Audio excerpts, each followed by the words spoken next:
Hello everyone. So very warm welcome to this amazing session. प्यारे students, आप सभी का इस नए लेक्चर में स्वागत। आज के इस लेक्चर में हम लोग कवर अप करने वाले हैं एप्लीकेशन ऑफ एरोमेटिक कंपाउंड।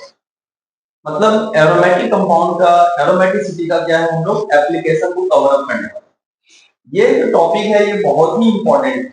यहाँ से रेगुलरली मतलब अगर हम जीओसी की बात करें तो एरोमेटिक एक बहुत ही इंपॉर्टेंट क्या है पार्ट होता है जीओसी के पॉइंट ऑफ व्यू से, एज वेल एज आप इसका जो है यूज करते हो बहुत सारे रिएक्शंस में आगे चल करके, है ना। तो इसको थोड़ा सा ध्यान से आप समझेंगे और कुछ डाउट हो समस्या हो कमेंट सेक्शन में आप जरूर पूछिए, ठीक है। इसके अलावा जो है हमने लास्ट लेक्चर मतलब प्रीवियस लेक्चर तक हमने क्या क्या कवर किया है। तो एरोमेटिक कैसे चेक करते हैं, एरोमेटिक कैसे चेक करते हैं, नॉन एरोमेटिक कैसे चेक करते हैं, राइट। अलोंग विद दिस हमने बहुत सारे क्वेश्चंस प्रैक्टिस कर लिए हैं, क्वेश्चंस सीखे हैं, है ना। तो आज के इस लेक्चर में जो है हम लोग स्टार्ट करेंगे application of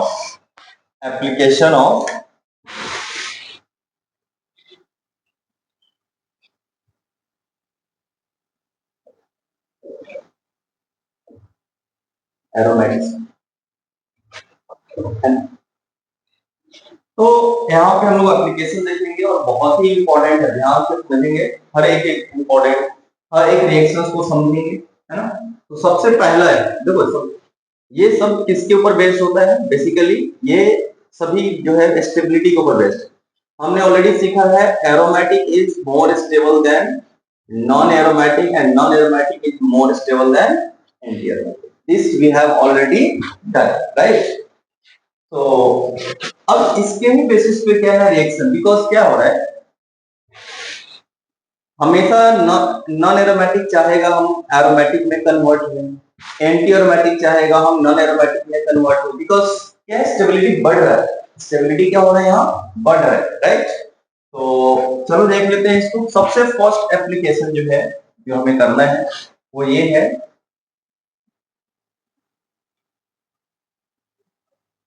reaction in which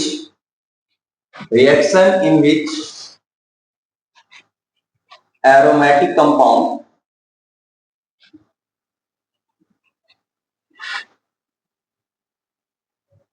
is formed, है ना।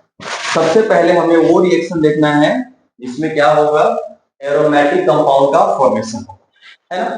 तो स्टार्ट करते हैं, है ना। सबसे फर्स्ट रिएक्शन देखो क्या है बच्चों, ये एक एंटी एरोमेटिक कंपाउंड है। ये एक गिवन कंपाउंड क्या है, anti aromatic compound. Anti aromatic compound है जब सोडियम के साथ इस कंपाउंड को हम रिएक्ट करते हैं। सोडियम जो कि एक हाईली रिएक्टिव मेटल है, सोडियम क्या है एक हाईली रिएक्टिव मेटल है, और दो सोडियम से हमें क्या मिलेगा, दो इलेक्ट्रॉन मिलेगा। ध्यान रहे दो सोडियम से, एक सोडियम से हम नहीं निकालेंगे। ये दो इलेक्ट्रॉन से एक इलेक्ट्रॉन इस कार्बन के पास जाएगा और एक इस कार्बन के पास चला जाएगा। तो फाइनली जो है यहाँ पे आपके पास क्या होगा, ये एक प्रोडक्ट, और ध्यान से देखोगे आप तो ये प्रोडक्ट जो है क्या है एरोमेटिक, और डेफिनेटली ये रिएक्शन जो है क्या होगा फास्ट होगा, डेफिनेटली क्या होगा ये रिएक्शन जो है फास्ट हो जाएगा। क्लियर है पॉइंट सभी लोगों को। आगे की तरफ बढ़ते हैं, नेक्स्ट रिएक्शन है ना। ये कंपाउंड एरोमेटिक है, ये ऑलरेडी हमने कई क्या कह रहे हैं एग्जांपल्स में किए हैं एरोमेटिक कंपाउंड। सेकेंड जो है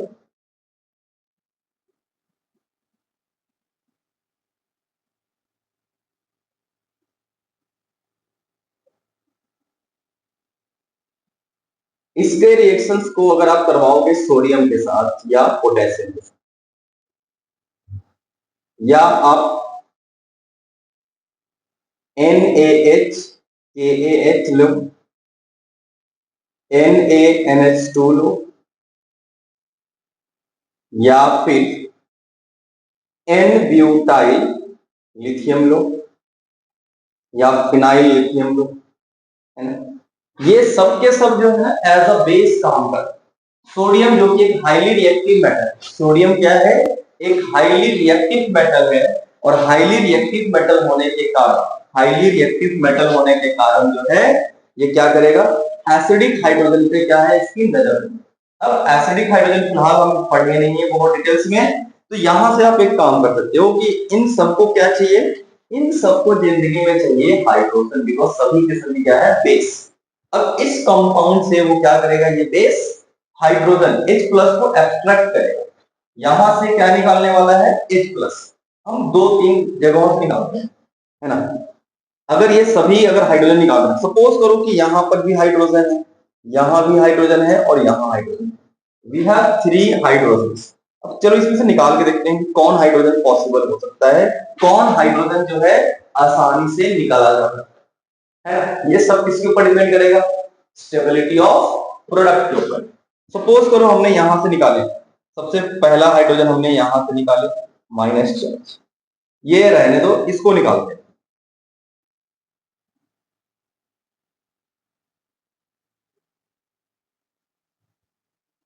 ये निकला राइट। अब यहां से देखो ध्यान से रखिए, तो दोनों की अगर हम स्टेबिलिटी कंपेयर करें तो ये जो है आपका एक एरोमेटिक कंपाउंड का फॉर्मेशन किया, ये जब H निकला यहां से, जब आपने ये हाइड्रोजन को निकाला तो यहां पर जो है क्या बना, एक एरोमेटिक कंपाउंड का फॉर्मेशन हुआ। और एरोमेटिक कंपाउंड क्या होता है, हाईली स्टेबल। एरोमेटिक कंपाउंड क्या होगा, हाईली स्टेबल। इट मींस यहां से हाइड्रोजन को निकालना क्या है, बहुत ही आसान है। यहां से हाइड्रोजन को निकालना बहुत आसान है, और इसीलिए जो है ये सारे के सारे जो है सभी क्या करेंगे, इस हाइड्रोजन को एक्सट्रैक्ट करके क्या बनाएगा, एक इसको कहते हैं साइक्लोपेंटाडाइइनाइल एनाइन, है ना। क्या है ये, साइक्लोपेंटाडाइइनाइल एनाइन कहते हैं, जो कि एक एरोमेटिक कंपाउंड का क्या हो रहा है यहाँ पे फॉर्मेशन कर रहा है। बाकी साइड प्रोडक्ट क्या होगा, तो साइड प्रोडक्ट की अगर हम बात करें इन सब में, तो सोडियम एक हाईली रिएक्टिव मेटल है, तो साइड जो प्रोडक्ट होगा वो क्या होगा, हाइड्रोजन गैस निकलेगा यहाँ से। यहां से आपको हाइड्रोजन गैस मिलेगा, यहां से क्या मिलेगा, NH3 मिलेगा, यहां से आपको मिलने वाला है N ब्यूटेन, है ना, H लगा दिया ब्यूटाइल में, यहां से मिलेगा बेंजीन। तो ये है साइड प्रोडक्ट और ये है इसका मेजर प्रोडक्ट, जो कि क्या बन रहा है, एरोमेटिक कंपाउंड का फॉर्मेशन। तो इस चीज को थोड़ा सा हमें अच्छे से ध्यान रखना, ठीक है। इसका एक और एग्जांपल हम लोग कर सकते हैं इस तरीके से, जैसे मान लो आपको दिया जा रहा है, एक तो ये कंपाउंड दिया है, यहाँ पे हमने सोडियम लिया और रेट ऑफ रिएक्शन R1, और एक कंपाउंड और दिया जा रहा है आपको, और H, ये H, यहाँ पे भी सोडियम दिया है और यहाँ पे हमने पूछा आपसे R। अब रेट ऑफ रिएक्शन बता रहा है, तो रेट ऑफ रिएक्शन का मतलब ये हो रहा है कि इनमें से कौन फास्ट होगा, इनमें से कौन फास्ट होगा, ठीक है। अब फास्ट के लिए तो हमें प्रोडक्ट देखना पड़ेगा, बिकॉज प्रोडक्ट जितना ज्यादा स्टेबल होगा, प्रोडक्ट जो है जितना ज्यादा स्टेबल होगा उतना ही ज्यादा क्या होगा, rate of reaction.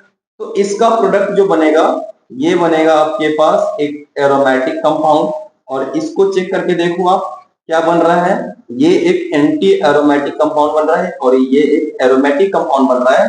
It means कि ये तो बहुत फास्ट होगा because product is highly stable, but ये जो है बहुत स्लो होगा, बहुत नेग्लिजिबल।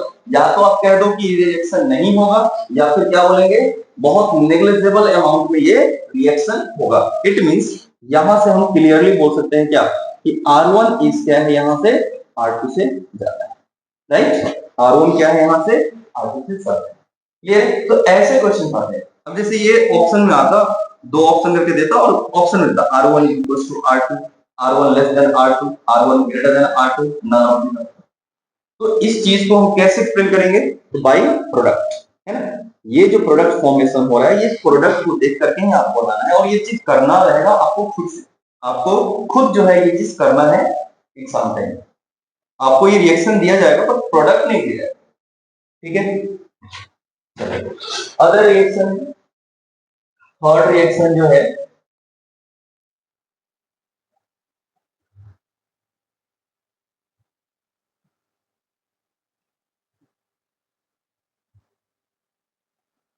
SbCl5, HbCl5 जो होता है ये एक लुईस एसिड होता है। HbCl5 क्या है? एक लुईस एसिड होता है जिसको इलेक्ट्रॉन पेयर की चाहिए हो, इलेक्ट्रॉन पेयर चाहिए। अब इसको इलेक्ट्रॉन पेयर देगा कौन? फ्लोरीन। जैसे ही ये इलेक्ट्रॉन पेयर फ्लोरीन इसको डोनेट करेगा, यहां से जो है क्या आएगा?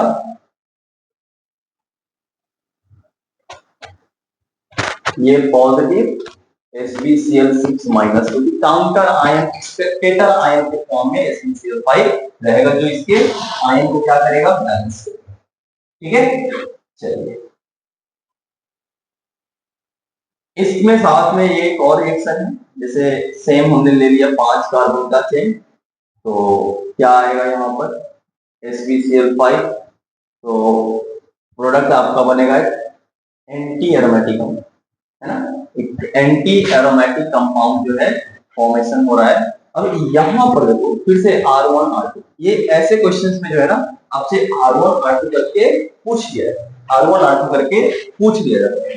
ठीक है, फिर भी यहाँ पे क्या कहोगे? ये एरोमेटिक कंपाउंड बन रहा है और ये anti aromatic. It means clearly हम लिख सकते हैं R1 is greater than R2, है ना? R1 is greater than R2। I hope ये चीज आपको क्लियर है। हाँ, इसमें एक और रिएक्शन है, ध्यान से समझेंगे बच्चों।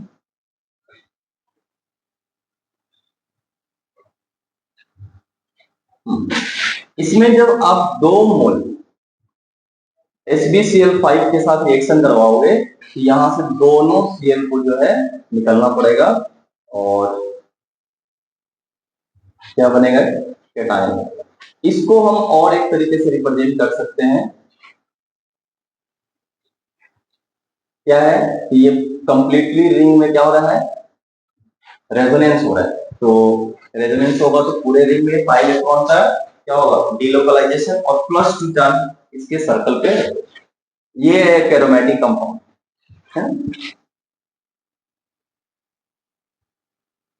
फोर्थ नंबर में क्या है? फोर्थ नंबर में आपके पास Cl है और AgNO3। AgNO3 जो है प्रेसिपिटेट रिएजेंट है ना, प्रेसिपिटेटिंग रिएजेंट है जो क्या काम करता है? तो ये तो पहले ब्रेक होगा आपका Ag+ में और NO3 minus.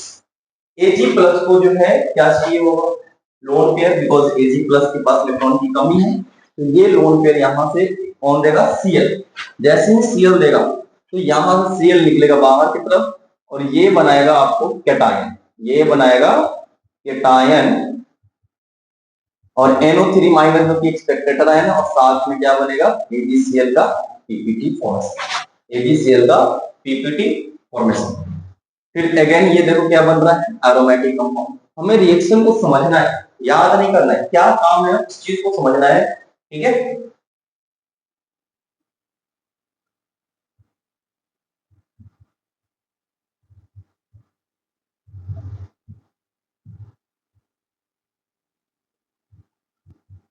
Positive NO3 minus और AgCl का, ठीक है।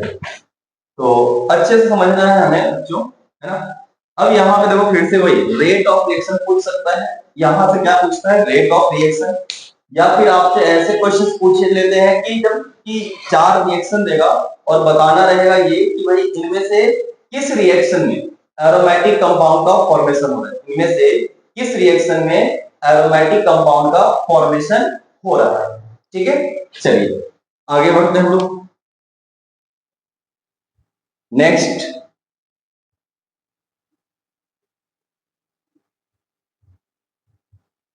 डबल बॉन्ड हो। जब आप इसको H+ के साथ रिएक्शन करते हैं, कोई एसिड लेते हो जनरली, जैसे हमने HBr लिया या फिर पर आयोडिक एसिड लिया HiO4, तो एसिड के साथ जब आप इसको रिएक्शन कराओगे तो एसिड से क्या मिल रहा है? H+। H+ को चाहिए क्या है? इलेक्ट्रॉन डेफिशिएंट, तो इलेक्ट्रॉन मिलेगा इसको। कौन देगा इलेक्ट्रॉन? इलेक्ट्रॉन ये ऑक्सीजन देगा, बिकॉज उसके पास लोन पेयर है अवेलेबल। तो लोन पेयर जब अवेलेबल है तो ये लो,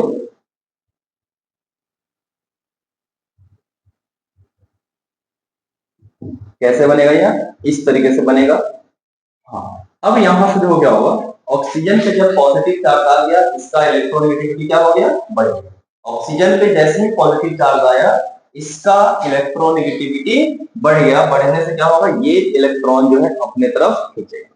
यहां से फाइनली जो आपको मिलने वाला है प्रोडक्ट, वो कुछ इस तरीके से प्रोडक्ट OH पॉजिटिव, जो कि एक हाईली स्टेबल है, एरोमेटिक रिंग बन रहा है। ध्यान से देखेंगे तो ये रिंग कैसा हो रहा है? एरोमेटिक।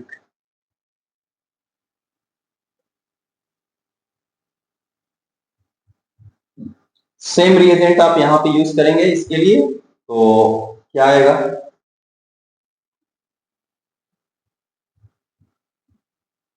पॉजिटिव। ये आपका बनेगा एंटी एरोमेटिक। सर अब आपके मन में डाउट आ रहा हो कि सर आपने तो हेडिंग लगाया कि भाई ऐसा रिएक्शन जिसमें एरोमेटिक कंपाउंड बन रहा है, तो ये एंटी एरोमेटिक वाला क्यों दे? तो बच्चों देखो क्या है, क्वेश्चन जब आता है ना साथ में, क्वेश्चन ये साथ में ही देगा, ऐसे ही रहता है लगभग। आपको मैक्सिमम केसेस में इस तरीके से मिलेगा कि इन दोनों में से रेट ऑफ रिएक्शन ज्यादा किसका होगा। तो एटलीस्ट आपको पता होना चाहिए कि हम प्रोडक्ट कैसे बनाते हैं, हमें पता होना चाहिए कि प्रोडक्ट कैसे बना रहे हैं। ठीक है, जैसे हर केस में, जो हर जगह पे हमने दो एग्जांपल्स दिए हैं इसलिए क्योंकि वहां पे ना रेट ऑफ रिएक्शन को आपको कंपैरिजन करवाने के लिए पूछ सकता है क्वेश्चन। ठीक है, तो सबसे पहले इसको नोट डाउन करो। चलो हम लोग आगे बढ़ते हैं और फिर नेक्स्ट क्वेश्चन हम लोग नेक्स्ट वीक का जो है रिएक्शन है उसको चेक कर लेते हैं, है ना। तो 5 था हम लोग 6 है ना, 6th नंबर को हम लोग देख लें। 6th नंबर में क्या है? Similar kind of,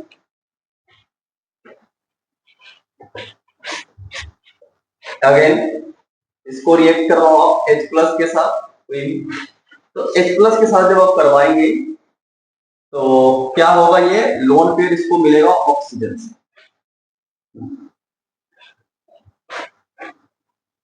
OH2 positive, और ये बाहर निकल के आपको यहाँ पे क्या बनाएगा? एक कार्बोकेटाइन। इट मींस कि कार्बोकेटाइन जितना ज्यादा स्टेबल होगा, ये रेट ऑफ रिएक्शन उतना ही फास्ट होगा, है ना। तो यहाँ पे ये क्या बन रहा है प्रोडक्ट? एक एरोमेटिक कंपाउंड का फॉर्मेशन। ठीक है,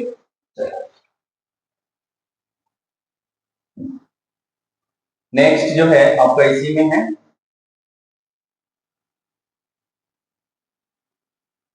OH। इसको डायरेक्ट पर लिखेंगे, H प्लस के साथ रिएक्शन करवाओगे, ये क्या बनाएगा? Anti aromatic compound. 7th number,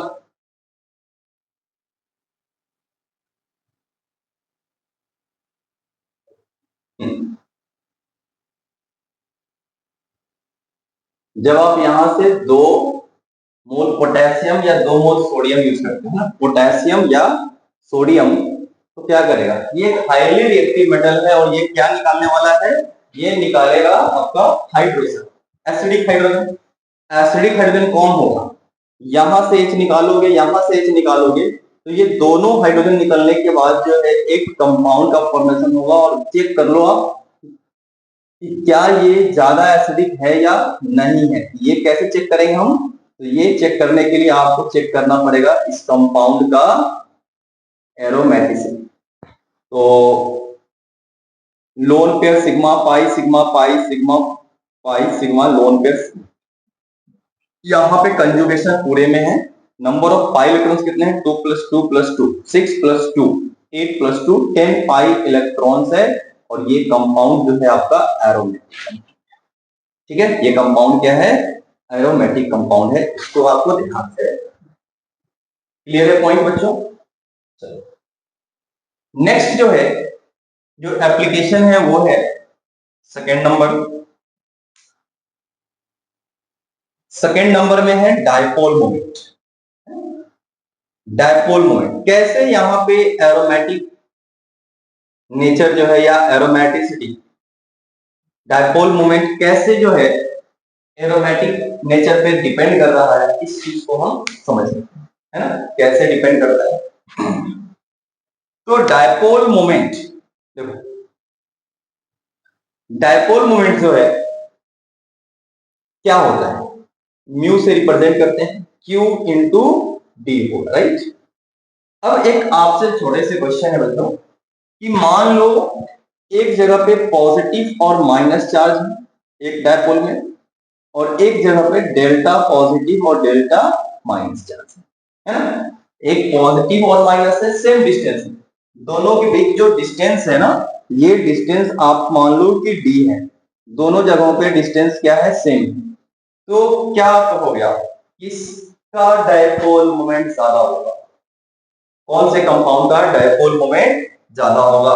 तो ऑब्वियसली जहां पे चार्ज ज्यादा होगा, डी अगर सेम है तो डायपोल मोमेंट उसका ज्यादा होगा जिसपे चार्ज क्या होगा, ज्यादा होगा, जिसके ऊपर चार्ज क्या होगा, ज्यादा होगा। तो क्योंकि अब देखो पॉजिटिव चार्ज और नेगेटिव चार्ज क्वांटिटी ज्यादा है, ये small charge, delta plus delta minus क्या है, स्मॉल चार्ज है, और ये पॉजिटिव और माइनस चार्ज है, ये उसके रिस्पेक्ट में ज्यादा चार्ज है, राइट। ये कंप्लीट चार्ज हुआ, ये क्या है, पार्शियल चार्ज। तो क्वांटिटी ऑफ चार्ज यहाँ पे ज्यादा है, इट मींस हम ये कह सकते हैं कि जो आयनिक कंपाउंड होगा उसका डायपोल मोमेंट क्या होगा, एक कोवैलेंट कंपाउंड से ज्यादा होगा, क्योंकि कोवैलेंट कंपाउंड में क्या होता है, डेल्टा प्लस और डेल्टा माइनस ही जनरेट होता है। आयनिक कंपाउंड में क्या होता है, आयनिक कंपाउंड में पॉजिटिव एंड नेगेटिव रहता है। तो एक पॉइंट छोटा सा नोट डाउन कर लो, क्या नोट डाउन करेंगे हम लोग यहां से, dipole moment, dipole moment of ionic compound is more than covalent compound, है ना। कोवैलेंट कंपाउंड से क्या होगा, डायपोल मोमेंट ज्यादा होगा आयनिक का, बिकॉज आयनिक में क्या है, कंप्लीट चार्ज होगा, कोवैलेंट में पार्शियल चार्ज होगा। यहाँ पे एरोमेटिक नेचर कैसे आता है, तो अपने को जैसे यहाँ पे तीन कंपाउंड दिया है, कंपैरिजन करना है ना। एक ये कंपाउंड है ए, बी,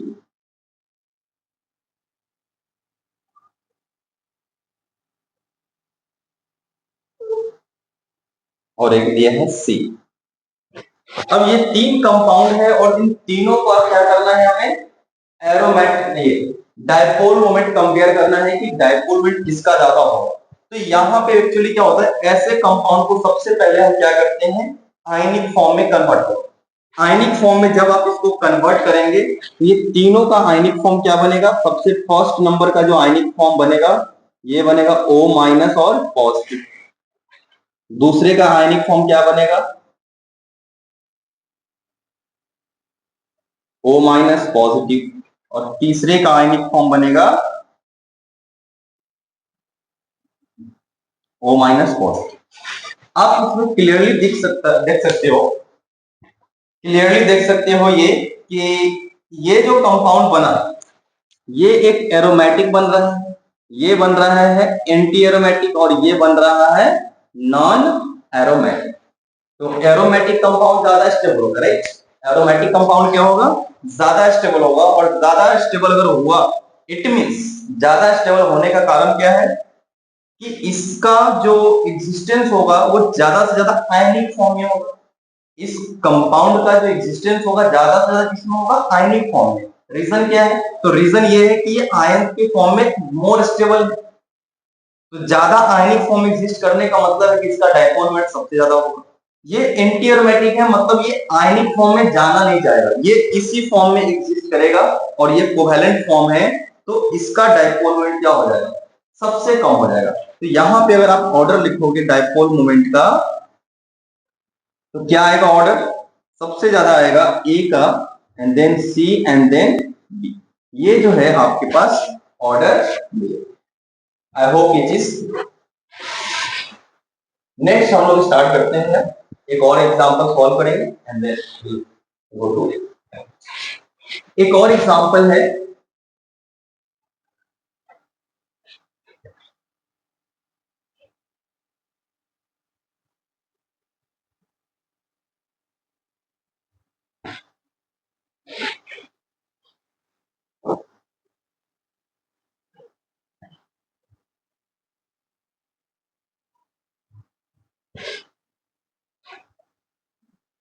ए बी। फिर से अगेन हमें क्या करना है, डायपोल मोमेंट को कंपेयर करना है। क्या करना है हमें, डायपोल मोमेंट कंपेयर करना है। तो सबसे पहले इसको आयनिक फॉर्म में कन्वर्ट करो। देखो ये दोनों रिंग सेम है, तो प्लस माइनस आप इसको ब्रेक करो, है ना। प्लस माइनस ऊपर दो नीचे दो, इससे कोई इफेक्ट नहीं आ रहा है, इससे कोई भी इफेक्ट नहीं आएगा। लेकिन इसमें क्या है, ऊपर माइनस नीचे प्लस दे सकते हो, या ऊपर प्लस नीचे माइनस दे सकते हो। तो जब आप ऊपर माइनस दोगे तो ऊपर वाला रिंग क्या बनेगा, एरोमेटिक।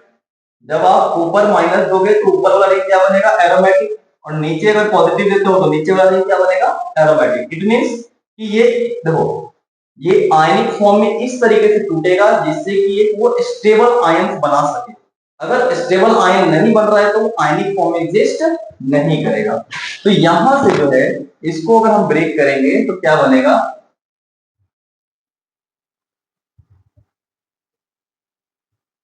पॉजिटिव माइनस और ये, राइट। और इसको अगर आप कन्वर्ट करते हो तो इसको तो क्या है, दोनों रिंग सेम है, दोनों रिंग सेम है तो आप इधर भी पॉजिटिव और इधर भी माइनस दे सकते हैं। ये रिंग आपका बन रहा है एरोमेटिक और ये बन रहा है एंटी एरोमेटिक। ये है एरोमेटिक, ये है एरोमेटिक। अब यहां से हम कैसे लगा रहे हैं एरोमेटिक का कॉन्सेप्ट, डायपोल में चेक करने के लिए, क्योंकि ये आयनिक फॉर्म में ज्यादा एग्जिस्ट कर, ये कंपाउंड जो है आयनिक फॉर्म में ज्यादा एग्जिस्ट करेगा। रीजन क्या है, बोथ रिंग आर एरोमेटिक। इसका एक रिंग एंटी एरोमेटिक बन रहा है, तो इसका आयनिक फॉर्म में जो एग्जिस्ट करने का जो टेंडेंसी होगा वो क्या होगा, बहुत ही कम होगा। और वो किस में जाना चाहेगा, एक कोवैलेंट फॉर्म में रहना।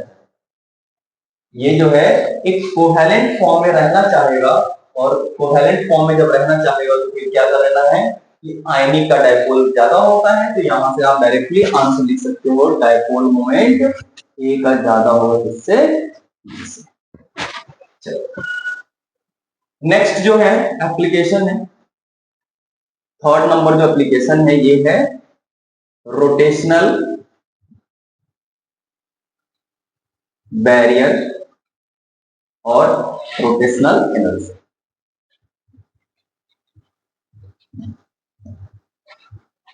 रोटेशनल बैरियर और रोटेशनल एनर्जी, देखो क्या है बच्चों, ये बेसिकली आपसे पूछा जाएगा रोटेशनल एनर्जी। जैसे ट्रिपल बॉन्ड को क्या होता है सबसे ज्यादा, डबल से, डबल का ज्यादा होता है किससे, पार्शियल डबल से। और डबल का, पार्शियल डबल का ज्यादा होगा किससे, सिंगल।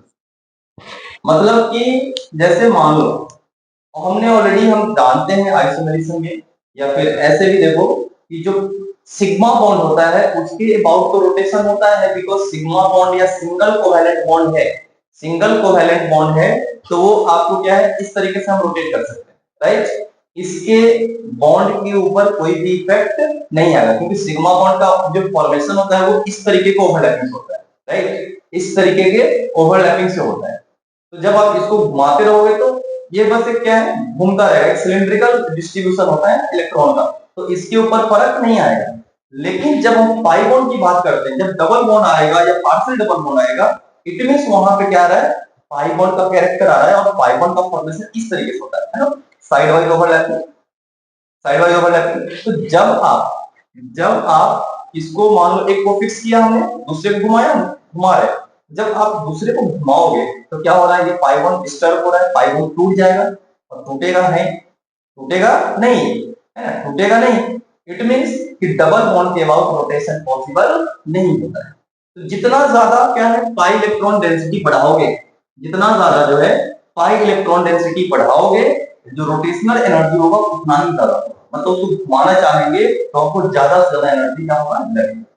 तो जितना ज्यादा सिंगल बॉन्ड होगा उतना ज्यादा क्या होगा, उस पे रोटेशन पॉसिबल होगा, रोटेशन क्या होगा, आसान होगा, रोटेशन एनर्जी क्या होगा, कम होगा।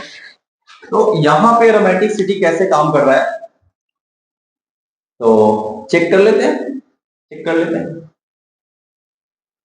है ना।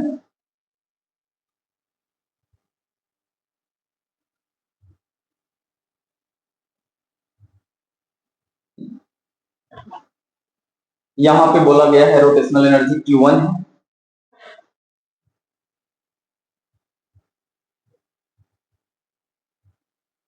यहाँ पे आपको रोटेशनल एनर्जी E2 है,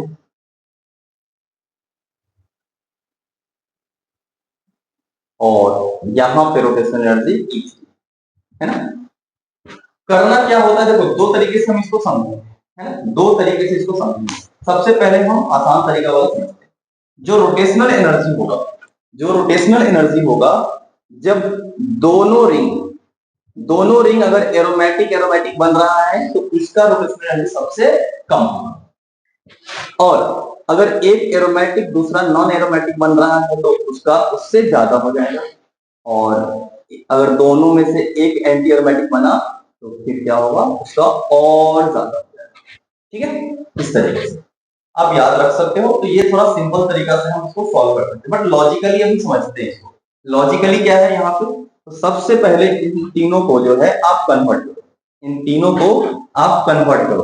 तो इसको जब आप कन्वर्ट करेंगे, इसको जब आप कन्वर्ट करोगे तो ये कन्वर्जन के बाद कुछ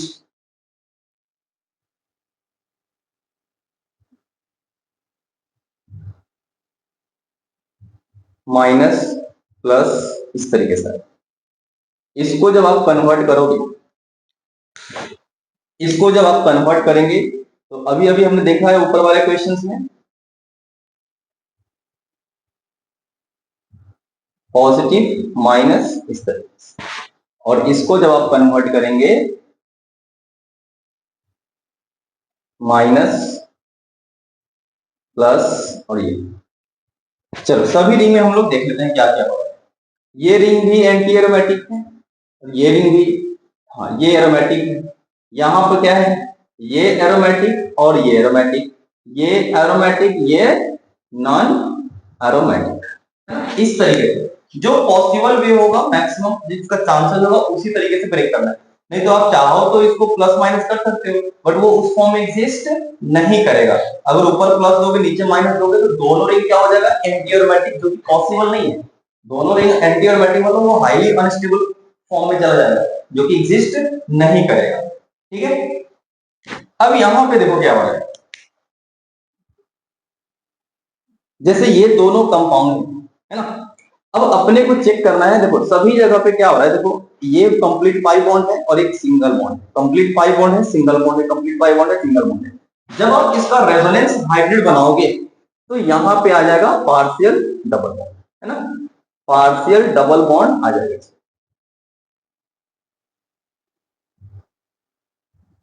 क्या आएगा यहाँ, पार्शियल डबल बॉन्ड।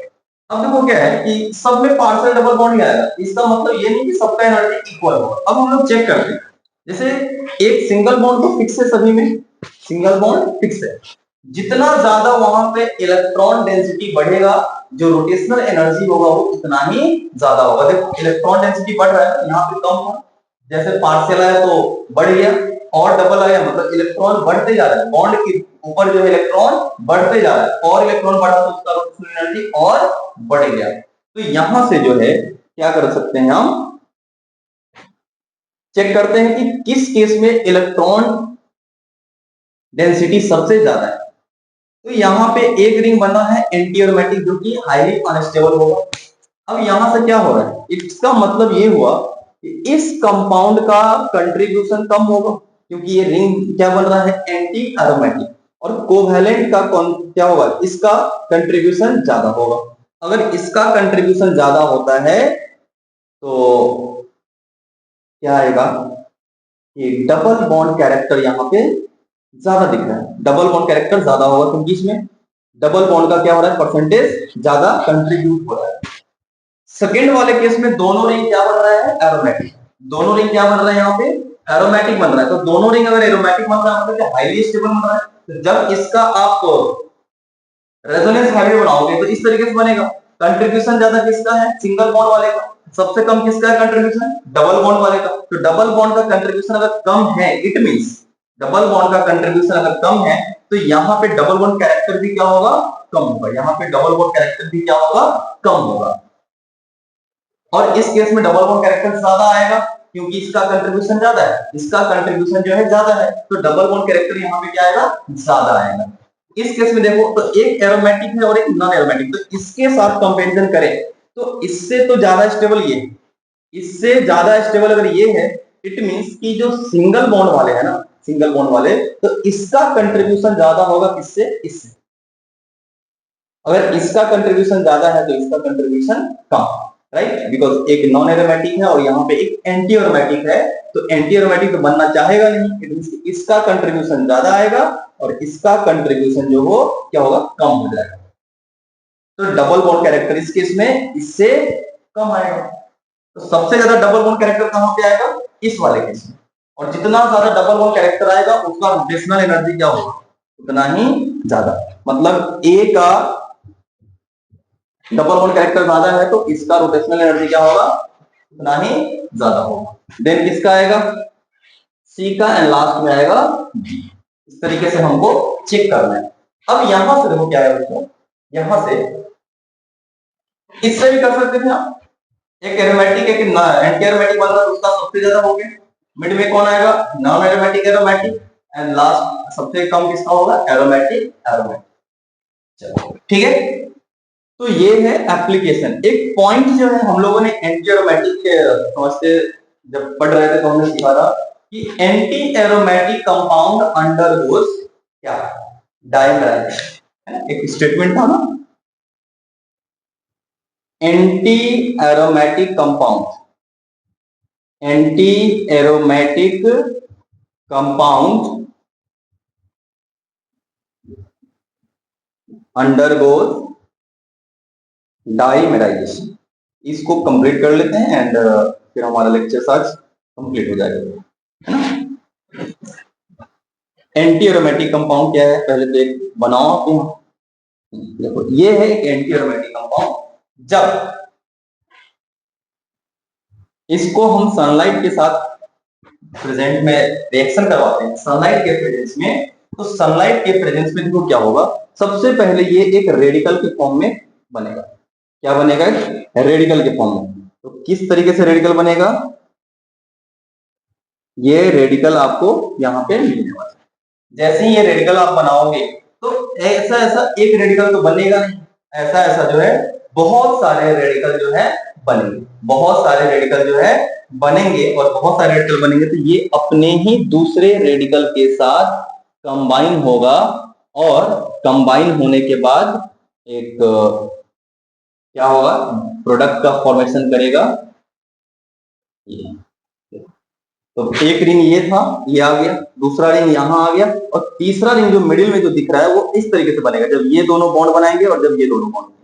तो एक एंटी एरोमेटिक कंपाउंड, एक एंटी एरोमेटिक कंपाउंड किसमें कन्वर्ट हो गया, नॉन एरोमेटिक में। मतलब स्टेबिलिटी क्या हो गया है, यहाँ बढ़ गया, स्टेबिलिटी क्या हो रहा है, बढ़ रहा है। तो स्टेबिलिटी बढ़ने से क्या होगा, रिएक्शन आगे की तरफ बढ़ेगा, मतलब ये पॉसिबल है।